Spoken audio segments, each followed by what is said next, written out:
Uyg'ur xalqining faxrlik yozuvchisi Zo'riddin Sabirning Şinjan Yoshlar O'smirlar nashriyoti tarafidan nashr qilingan Ana yurt nomli romani. Bu roman Biliqut shirkatida ovozga elinib, Biliqut to'rida anglatildi.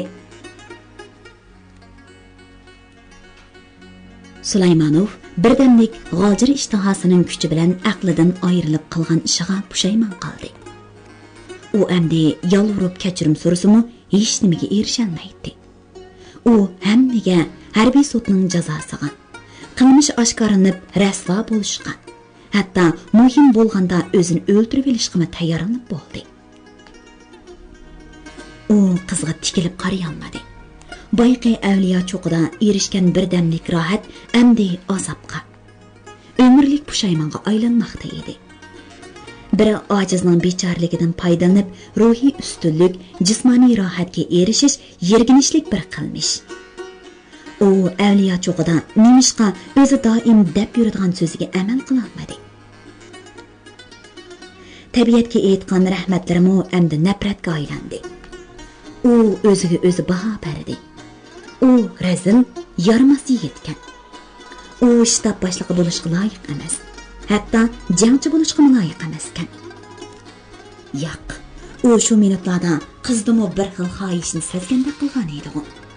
U o'zini oqlashga biror sabab tepishni o'yladi. U buningga erishgandekmi qildi. Qizning ko'zlari, lavlari, badanining hissiyot kuchi bilan madirlashlari uningdan bir nimani talab qilgan edi.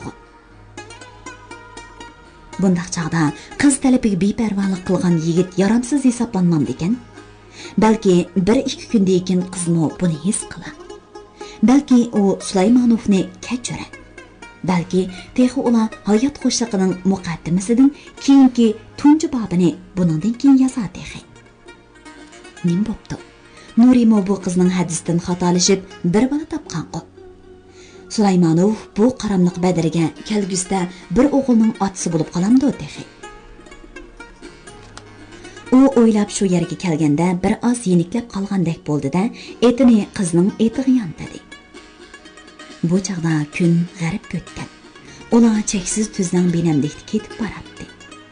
Yomg'irliq fasl benamlikini yoshartgan. Qaramtul yeshil bug'doy etizlari kishining ko'nglini ko'tardi. Sulaymanov qizga yondashib, "Farida, meni kechira olamsiz?" dedi. Qiz to'ngli qilib, "Odam bo'lsangiz o'zingizdan so'rang," dedi. "100 qatimlab so'radim. Yurkim, bu sening aybing emas. Muhabbat asabiyligi har kimni shu holga qo'ydi," dedi. "Muhabbat?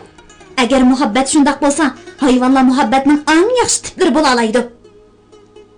Sulaymanov jim bo'lib qoldi. Uning patvalari yana bo'ronga yo'liqqan to'zg'oqqa aylandi. "Musha aybim bilan etilib ketsam, tug'iladigan o'g'limizga dadasini qandoq tushundirsiz?"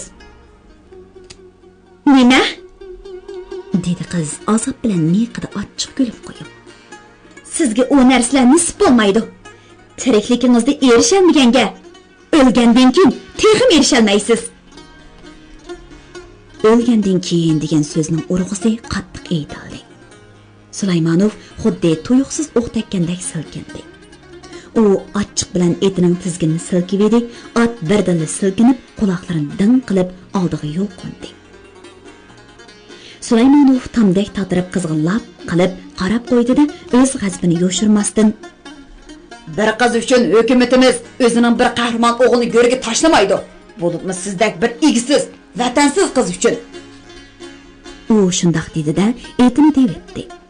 At seg'iz to'puluq tuzlan yo'lda chang to'zitib, manon ishida g'uvo ko'rinayotgan daryo tarafga ushqandek chepib ketdi. Uningga agishib muhofizatchisining etini qo'yib etdi. "Kimga? Biliqut xazinasi. Kimning uyiga boraman?" Qiz bu savolga javob topolmadi. "Egisiz, vatansiz" degan so'z uningga to'limi qattiq haqorat bo'lib tuyuldi. Uning o'pkisi o'rilib, ish-tishidan yig'i o'rlab unsilib yig'ladi. Onasi bilan hadisi, qiyri qizning oppoq yopiq yepilgan tavuti oldidimi, u bunchalik yig'lamagan edi. U chaqda uning yonida Nurining ruhi bor edi. lekin u hozir Nuridanmi ayrildi.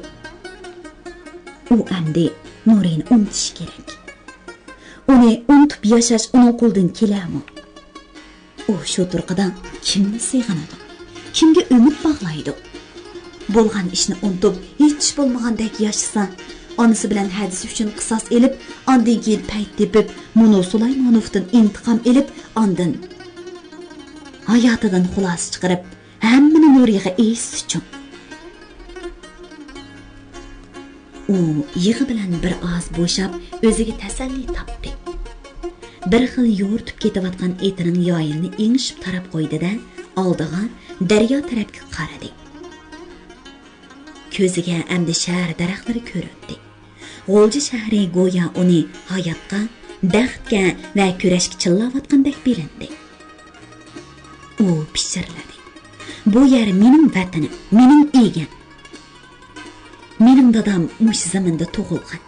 Bu zaminning qahramon o'g'il qizlari ichida Nozigum, Mayimxon, Gulamxon, Rizvongulda qizlarning nomi bor.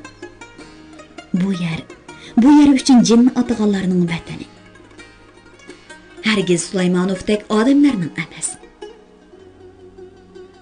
Qiz ko'ngli bir daryo. Bu daryoda yop-yeshil, yiltizlar bilan qo'mirilgan qarg'aymi, sesib chirigan ko'takmi oqadi. Qiz qalbi ojiz, lekin u kechirish, rahim qilishda tangdoshsiz. Mana qiz qalbining bir yerida Sulaymonov uchun yana bir iliq qarorat paydo bo'lishga boshladi. U meni baxtli qilish uchun hammadan kechishga tayyor. U mening badanimning turtkisi bilan satlashdi. Men uningga gira solmagan bo'lsam, u menga zo'rlik qila oladimi? U ziddiyatlik javobi yo'q xiyol savollar bilan kema bo'yiga keldi. Kun o'tirishga oz qolgan edi. Kema bo'yida harabalar, otliqlar ko'paydi. Sulaymonov otdan tushib, daryoning sarg'ush chechak suyida yuzlarini yuvmoqda edi. Parixam otdan tushdi. Muhofizatchi uning etini oldi. Sulaymonov uning oldiga keldi. Nega tushmoqchisiz? Bosh topqimi? Yo'q, men o'zimning uyiga tushiman. U uyda hech kim yo'q emasmi? Meni baribir. Mutaoli xalpitimning xonimi Obistay opam bilan yaqin edi. Shu Obistayga gapim bor. Mutaoli xalpitim diniy nazoratning noziri. U kishi dadam bilanmi yaqin? Bugungi gunohimni yuvishga qasam ichay. Ular hozir bu ishni bilmasin. Men sizga yolg'iray, boy qo'polligimni kechiring Farida. Qiz uningga javob bermadi. U yigitning ovozidan, lavlarining titrashlaridan, ko'z chanoqlarining qizirishlaridan uning pushaymon azoblarini tushungandek bo'ldi. Uning qalbida birdala rahim shafqat o'ti yelinjidi. Yigit yana yelinishga boshladi. Men Sheyxu oldingi sepiga berishni qat'iy talab qilaman. Ishini men o'zim sotlay olayman. Ular otlarini yetilab kemaga chiqdi. Kemachi arg'amchini yeshibatdi. Kema g'oltak to'msim arg'amchida siyrilib, daryoning qirg'idan yiroqlashdi. Daryo suyi to'limi ulug' to'lqinliq edi. Bo'libmi daryoning o'ttirisiga borganda, lo'mshib qo'rqinchli eqiyotgan ulug' suvda qizning beshi qaydi. U kiyimining yon-yog'ichini ching tutdi. Sulaymonov qizning ko'ziga eg'iz echib o'ziga etilgan erkak eyiq bo'lib ko'rindi. Qiz o'zini daryoga otdi. U daryo to'lqini ichida andikib qattiq varqirida cho'chib ketdi. U yana beshini chiqarib varqiradi. Sulaymonov qizning kayindini sakradi. To'lqin ularning orasini yiroqlashtirib qo'ygan edi. Sulaymonov o'zishga urinatdi. To'lqin uningga yo'l qo'ymaydi. Muhofizatchi xortildab turgan qo'la otni bir qancha urib edi, ot daryoga sakradi. Muhofizatchimi billa sakradi. 3 odam daryoda, qiz bir cho'kib, bir chiqib jon talashmoqda. Sulaymonov uningga yiqilish uchun hadab g'ulash tashlab uzmoqda. Ot quloqlarini silkib ko'tarilib uzmoqda. Muhofizatchi uning yoylig'i yomishib, tizginni qiz tarafga tortmoqda. Mana o qizga yaqinlashdi.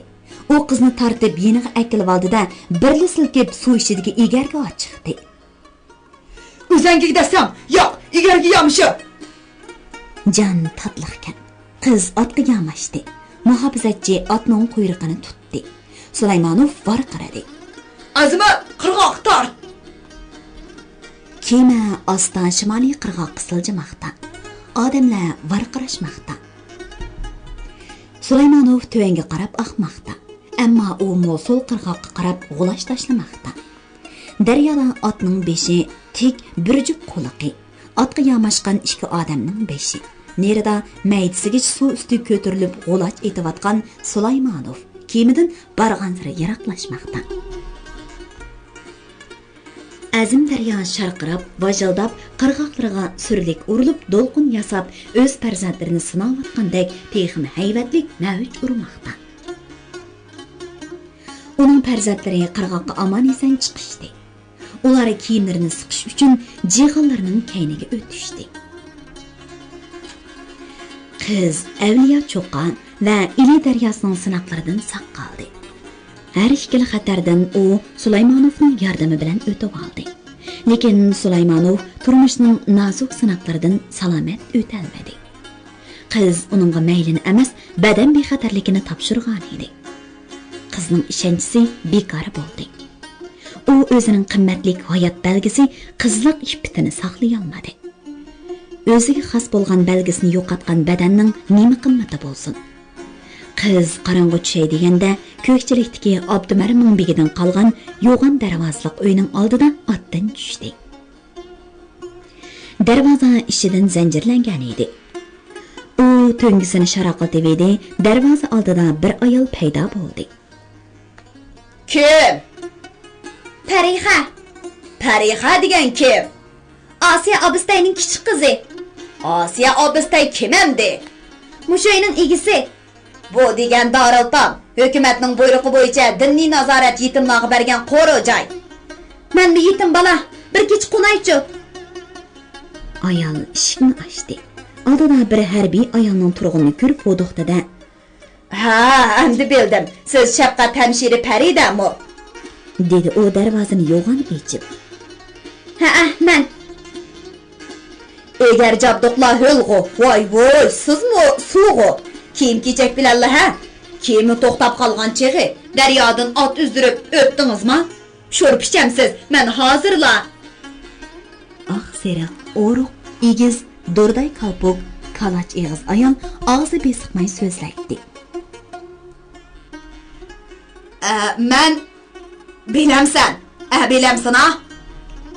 Deb gap boshladi u ayol birdilla yot qizni sallab. Menchu Appay, Robiya Obistay, Robiya xonim desam hamma odam biladi. Oyxon ana desa xalqning og'ziga bir chiqadi.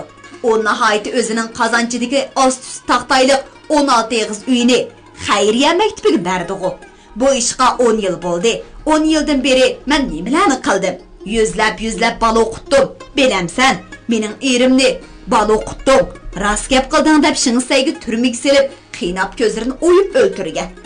Qishda soqchini olganda murabbimning jasadi quduqdan chiqdi. 3 o'g'lim ot qisos uchun jangga kirib, cho'ngi Sulton Harambog' so'qishida. O'ttiranchisi zoti Sami ochaldiki, jangda qurbon bo'ldi. Kanjam imom endi 16 kirgan. Dada aqllarining qisosin deb askar bo'lib Sheyxo'ga ketdi. Men tikandek yolg'iz qoldim. Men demakliklarning kelin navrilari o'ylardilik. Mening bundaq talayliklarni ko'rgim yo'q. Mo'shi yetim bolalar bilan ko'nglim to'q ketyapman. Qani, mana hujraga kir. Cho'ng o'ylada bolalar kitob o'qiyotdi. Robiya Appay uni hujraga boshlab kirdi. Bu uy Sabiha bilan Parixaning hujrasi edi. Ana tamda ularning opsi bilan tushgan rasmi turibdi. Abdumar Mingbegining rus rassamga sizdirgan rasmimi uning yeniga esiqliq turibdi. Parixaning o'pkisi o'rilib, ko'zlari tumanlashdi. Robiya Appay choy tayyorlab etib, o'zi eri to'g'risida to'xtamay so'zlamoqda edi.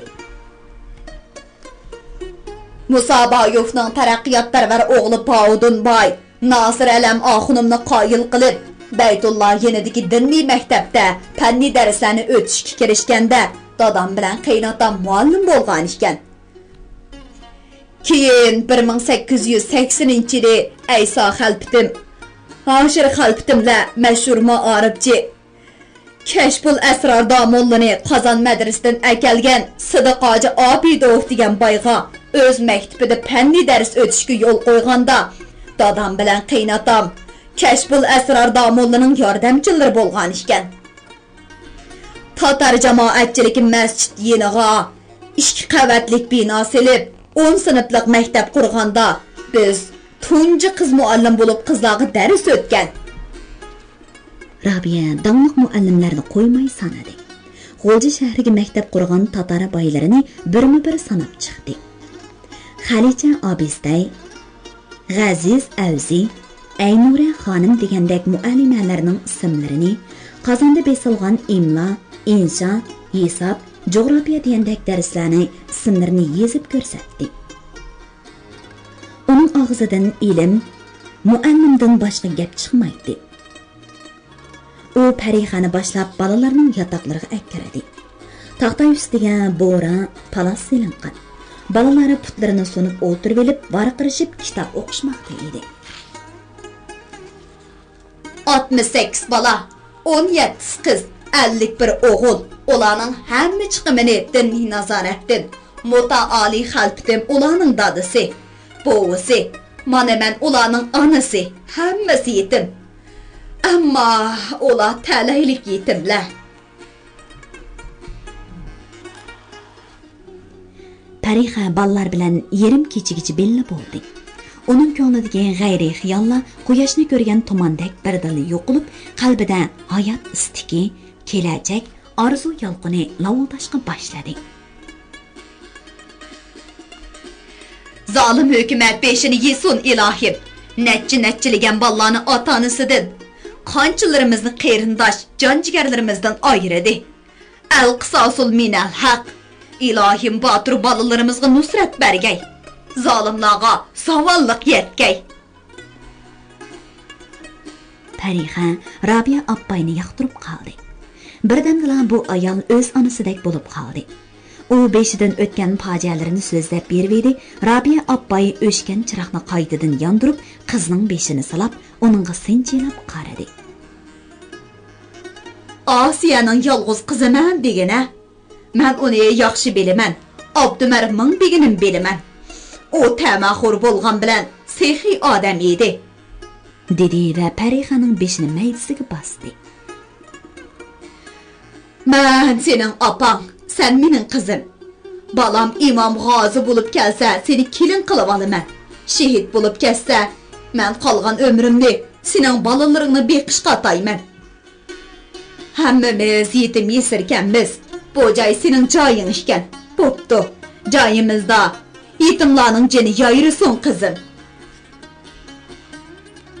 Saqalli, uzun qashri ostidagi yo'g'on ko'zlari o'ynab turadigan odam uning peshonasiga suyish uchun enishdi. Qiz yirik soqolning sanjilishidan o'zini qochirdi. Dada, qo'yinglar, soqolingiz yomon yerikkan. Payg'ambarning soqoli bu qizim.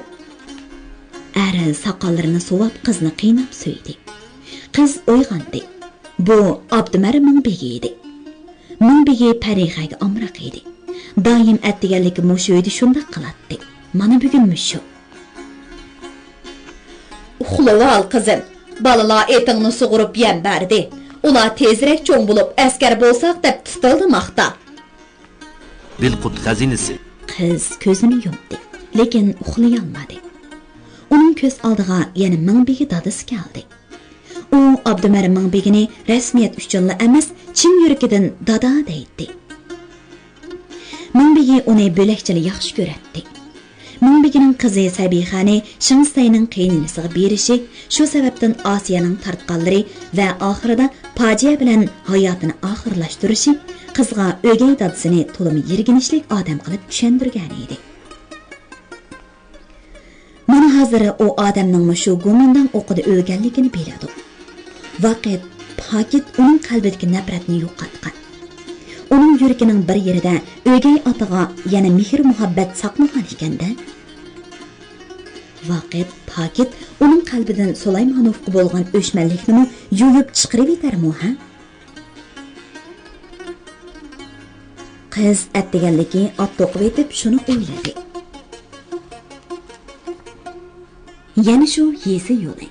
Jirg'on ko'rikidan o'tib, yuqori ko'tarilgandan keyin uning oldida ikki yo'l turardi. Biri yar yaqlab to'g'roq yezis tarafga borardi. Yana biri o'ngga burilib yarga tushib ketadi. U o'ynaqlab turgan etining o'zangisiga ching dasab, o'ng tarafdagi o'rmonliq, mavj urib eqiyotgan Ili daryosi, uning ustidagi cheksiz benamlik, yuqorida oppoq cho'qila ostida qarayib ko'ringan bu qarag'ayli qo'llari bilan o'zini jahonga tantana qilib turgan haybatlik Delmuk tog'lariga qaradi. Uning qalbida birdilla g'urur va muhabbat urg'udi. U shimolga qaradi. Nerida yana oqbash tog'lar. Tog' tövində cheksiz benamlik, qaptallarda büyük baraqsan daraxtlar bilan qoplangan yezilar ko'rindi. Bu yerlarda mana endi jallatlar yo'q. Bekardilla odamlarni tutib so'lab o'ltiradigan qotillar yo'qolgan. Kambag'allar yanada kambag'al, boylar yanada boy. Siyosiy komissarning gapi bilan aytganda tengsizlik yanada mavjud. Lekin hukumatdan keladigan vahima tahdid tugagan. Bu qora bulutni yo'qotish uchun qancha azamatlar jon tikdi, qon to'kkanlar zodi qancha. Bu sonni qiz bilmaydi. Lekin u o'z qo'li bilan harambog' so'qishdalar 40 necha yigitning tam tüylərində azqanlarda jarohatini tangdi. Jon uzgunni ko'rdi. Ko'zlarini siypab yumdirdi. Rabia Appayning 3 jon jigiri, Ziyodunning 2 o'g'li, o'zining onasi, hadisi, oqshom so'zlashgan bolalarning ota-onalari mush tuproqning g'ururi uchun aziz jonlarini atadi. U oqshom bir boladan "Cho'ng bo'lganda nima bo'lasan?" deb so'radi. O'g'illardan to'lasi "G'ani botir bo'laman. Akbar botirda qahramon bo'laman. Sodir buvamdek bo'laman." degandek javoblarni berdi. Qizlar bo'lsa Rizvangul nozugumlarni tilga elishdi. Rabixon Appay balalarning qiyniga qisos intiqom ruhini singdirgan. Shunga Parixa uydan xo'shlashganda Appayni o'z onasidek chin quchoqladi. U oxiri atni o'ngga burdi. Bu yo'l Nuri to'li hikoya qiladigan yo'l. Mana yomon yar, qo'yuq to'piliq, ishki cheti, tik to'p qirg'oqliq surlik yo'l. U etini devetdi. Tikyarning u yeri bu yerda to'qinoq qog'ila o'g'illarda qaqildishatdi. Yeridan hilaga chang'i melangan harvikashlar, top-top yung artgan eshaklarni piyoda haydab ketayotgan eshakchilar, to'gi karavonlarni uchrab turardi. O'tgan kashkanlar harbiy kiyingan to'limi chiroyli bu qizga havas bilan qarashatdi. Mana cho'ng yar, nerisi Ili daryosi. Bu yar ichida buloqmi bor ekan texi. Qiz etini sugatga bog'lab qo'yib, buloq suyida yuzini yuvdi. Suv ishtida etiga yana mindi. Hezvektam gurkiratna, ondan keyin tuz, munbat, lekin suvsiz cho'l. U hammaga qiziqatdi. Hammali nima uning qalbida hayajon paydo qiladi. U ko'ngilsiz o'tgan tunugunni tamom unutgan. U hatto harbiylarning naqshillarini g'ingshib qo'ydi. U bu ko'ngillik yo'lda xushal ketib etib, birdalla Nurini yodiga oldi. Nuri har shanba kuni mush yo'l bilan yugurib yezsiga chiqardi. Yakshanba kuni tushdan keyin yana mush yo'l bilan shaharga qaytadi. Bu 50 kilometrdek keladigan to'pidoq yo'l uning iroda tog'laydigan maydoni bo'lgan edi. Parixa Nilqidagi Turk mahallasida va Qo'ni bozor mahallasida Nuridan bu hikoyalarni jiq anglagan edi. Nuri, hozir nima qilyapsiz? Balki okopda butun dehqoningizni dushmanlarga qaratib, turbun bilan qarayotgansiz yoki askarlarga buyruq beryotgansiz yoki odatingiz bo'yicha yer beg'irlab mengayotgansiz. Sizning xiyolingizda men yo'q. Lekin mening xiyolim siz bilan. Lekin men endi siz bilan umrlik birga bo'la olmayman. Qizning ko'ngli yana buzildi. Uning ko'ngli lap qilib echilib olqandek bulut chiqsa, shari yomg'ir yog'adigan Mo'ng'ul ko'raning havosiga o'xshab qolgan edi. Uning nima degani? Sizning ko'zingiz, lavlaringiz, badaningizning midirlashlaridan bir xil talabni sezdim deydi texi. Parixa rostla shu ishni xolab ifoda bildirdimi? U nimishqa o'ziga rost gap qilmaydi, ha? Bir qo'l uning ko'ksini asta silg'anda, u cheksiz rohatlanib to'lg'andi. Bu rost. Nimishqa sezgan hamon u qo'lni silkib etmadi. Yigit qo'lidan keladigan lazzatdan nimishqa o'zini qochirmadi. Keyinchi u o'zsizlikdan boshqa bir rohat lazzat dunyosiga ko'chganda, dunyoning eng shirin lazzatidan mahrum bo'lib ekanman. Isit deb o'ylaganimmi yolg'onmi? U at ustida o'zidan o'zi o'ylab höppidi qazardi. Yo'q, u muhabbat emas. Qiz bolaning jismoniy ojizligi. U mening ojizligimdan foydalandi. Tumshuq Bayto'qa yesidan o'tganda u yana och yo'lga duch keldi. O'ng'i mangsa Nurilaning mahallasiga, so'lg'i mangsa Yangitam, Borchi yezilariga boradi. U otni yana o'ng'i buradi. Nurilarning mahallasida uning jiyani Hamid bor. Uning dunyodagi birdan biri qon qarindishi shu 1 yoshdan oshgan o'g'il bola. Hamid Nurining birdamlik jismoniy lazzatdan o'zini tortolmaganligining mahsuli. Navada Parixaning hayotida bu ish takrorlanib qolsa-chi. Bu reallikqa u hadisidek, Nuridek bardoshlik bera olami? Yo'q. Bu ishlar suv bilan maydek bir-biriga aralashmaydi.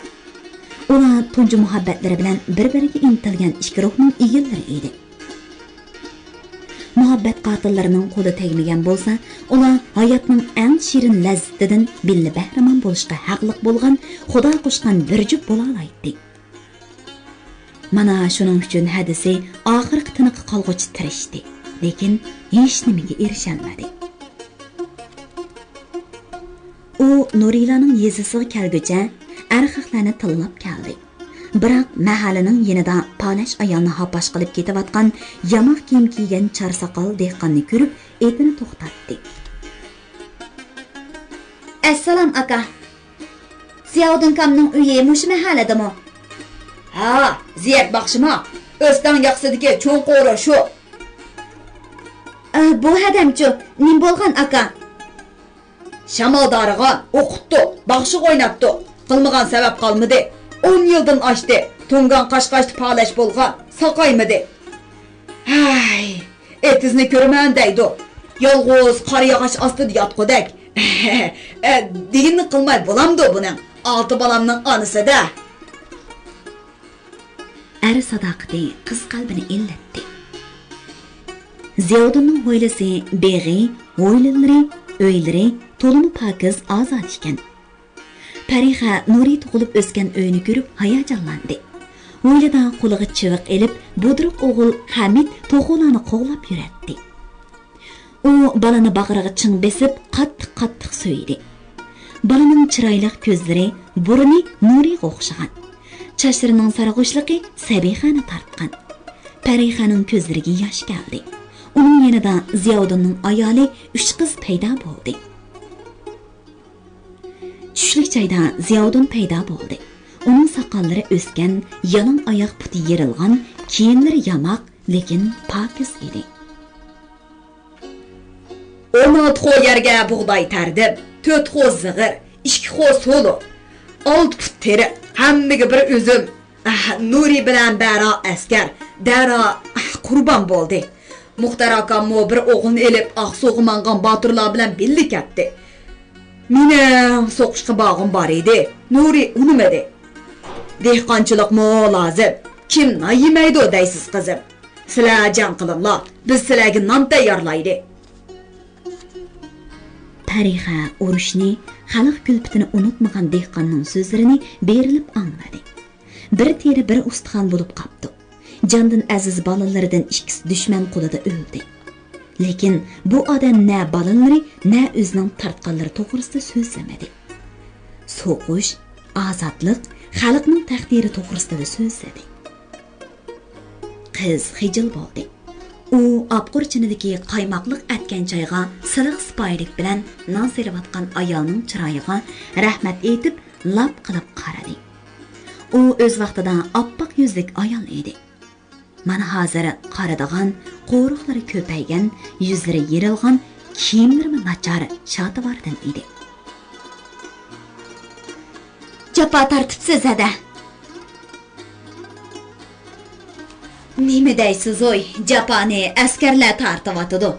Quruqnan, talqon yeb, so'g'uq suv ichib, aydalada tosh yig'il ustida yetib qo'pib so'qish qilayotgan. Askarlar japa tartmay, biz japa tartamizmi texi? Siz degan shaharda cho'ng bo'lganda shundaqdimi? Zolim hukumat shaharlik, sahroliq deb ayirmaydi-ku. Meni yigitlar o'lib ketdi. Mening enimmi Liangshan so'qishida qazo topdi. Zolimlarni yo'qotmay, odamning qandoqmi ko'ngil aromi bo'lsin. Urush odamlarni uyg'otgan, odamlarni inoqlashtirgan, odamlar botirlikka intilmoqda. Parixa atsi Abdumar Mingbegining ko'zligiga berib edi, uning o'gay akallari Mingbegining cho'ng xotoni haza echib, uning oldiga chiqishdi. Atsi mol so'yib, yurtga nazar berdi. 2 kundan keyin Parixa boshtabga qaytib keldi. U ruhli, xushal edi. Sulaymonov uni ko'rib xushal bo'lib oldiga keldi. Salom, komandir shtab boshlig'i. Dedi Parixa ikki putini juplab chas berib. Janch Paridaning ishlari tugidi. Qaytishga tayyor. Ruxsat, dedi Sulaymonov mag'rur kulimsirab. Men oldin hisobga berishga iltimos sundim. Iltimosim tasdiqlandi. Men Chexovga yo'tkaldim. Atsar yo'lga chiqaman. Mening iltimosimni kim tasdiqlaydi ekan? Siz to'g'riliq harbiy bo'lim boshliq polkovnik Ahmadjon Qosimovga devidim. U kishi Oqsuv oldingi sepildiki sanitar klazuri. Mong'ol ko'rada buyruq kutib turayotganlarni ko'paytirishga bo'ladi, azaytishga bo'lmaydi dedi. Sizga ruxsat qilibdi-ku amsa, shtab boshlig'i. Men orqa general Iqsoqbekni qo'ydim. Bu ishqa Elixon To'ram ma'qul bo'ldi. Oldingi hisobga men zo'r bo'lib qoptiman. Qizlarchi? Bilmadim. Bu bir harbiy sir. 2 kundan keyin u yangidan qabul qilingan askarlar bilan yana G'o'lja shahridan Mong'ol ko'raga qarab yo'lga chiqdi. Parixa yana ot bilan Ili daryosidan o'tib janubga. Dilmuq tog'lariga qarab ketdi. Cheksiz tuzlan qarliq cho'qlar uningga yangicha o'y-xiyol, ilhom va ruh taqdim qildi.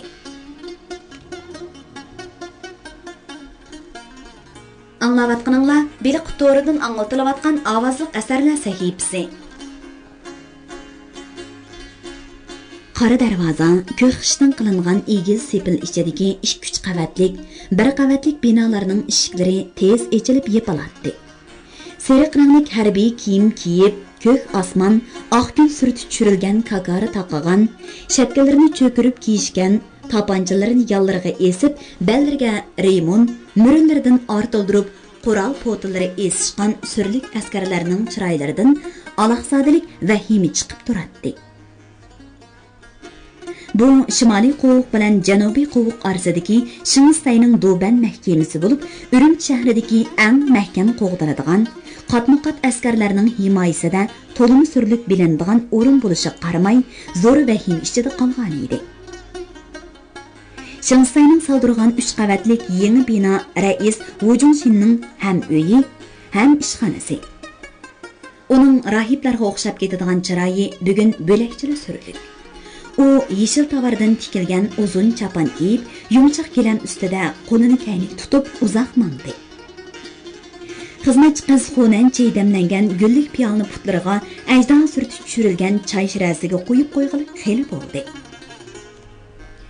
U texichilan qilin yumshoq gilam ustida mangmoqda. U o'z-o'ziga so'zlamoqda edi. Şinjanğa rais bo'lib Belqut xazinasi. U kelibla Nilqida qurolliq to'plan bo'lganligini angladi. Bu to'plan Shinsayning zolimligidan paydo bo'lgan. Hujumshin uning balosiga yo'liqdi.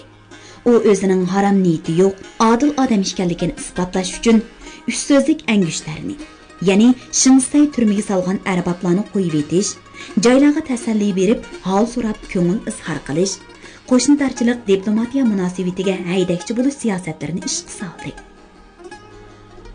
U söz ve hareketida Yang Zingshin, Jin Shurin, Shinsaylardek yerli xoqon bo'lib olish niyatida emasligi, xalq ko'ynadigan, adil ish qiladigan shafqatlik bir rais ekanligini isbotlashga tirishdi.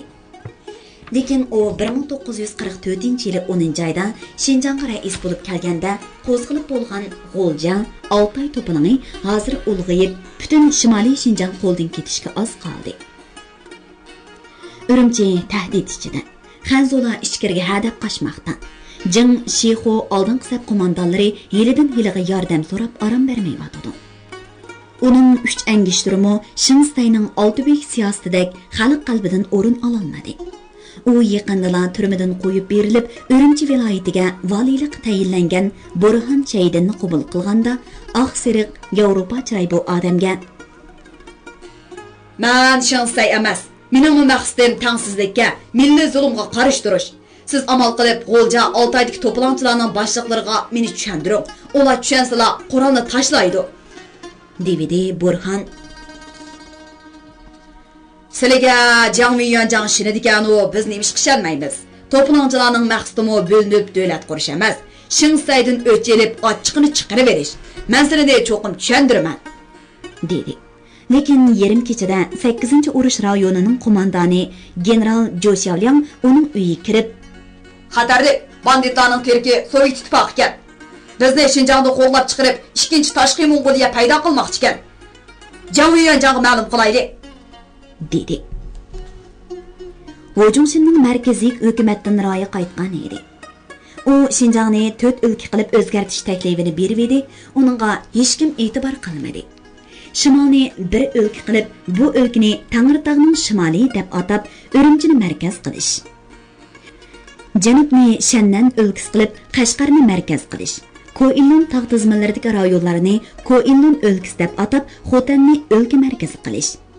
Gansuning Jiuquan viloyatidan tortib, Turpan qumullarni qo'shib, Anshi o'lkasi deb atab, qumulni markaz qilish taklifi qandoq ilmiy edi, ha?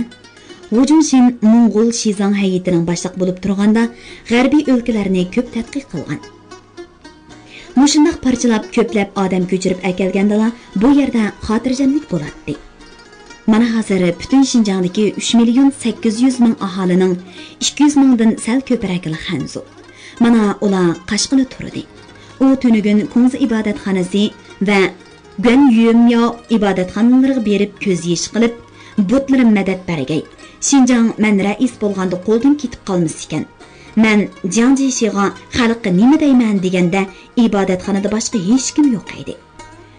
Qani bu Budda murtlari Urumchini tashlab qechib bo'ldimi ya? "Doklar, Muhabbatchi uni cho'chitibdi. Rais uningga turilib qaradi. Deng Shanxay nozir keldi. Kirsin." Kulrang kostyum buruk kiygan, chechini maylab parqirtayotgan 40 necha yoshlik pakar panoq odam eshikda paydo bo'ldi. Ular avval an'anaviy usul bilan ikki qo'lni juplab ta'zim qilishdi. Ondan keyin Yevropacha qo'l elishib salomlashdi. Ularga choy keltirildi. Beliqut shirkatida ovozga elinib, Beliqut to'rida anglatilayotgan Uyg'ur xalqining faxrlik yozuvchisi Zordin Sabirning Şinjang Yoshlar O'smirlar nashriyoti tarafidan nashr qilingan Ana yurt nomli romanini bugun mush yergacha anglatdik. Davomini atki anglitishimizda davomli anglatamiz. Bu roman Şinjangning har qaysi joylaridagi Shinhua kitobxonalarida sotiladi. Do'stlarning bu romanni setib olib saqlab qo'yishini alohida tavsiya qilamiz.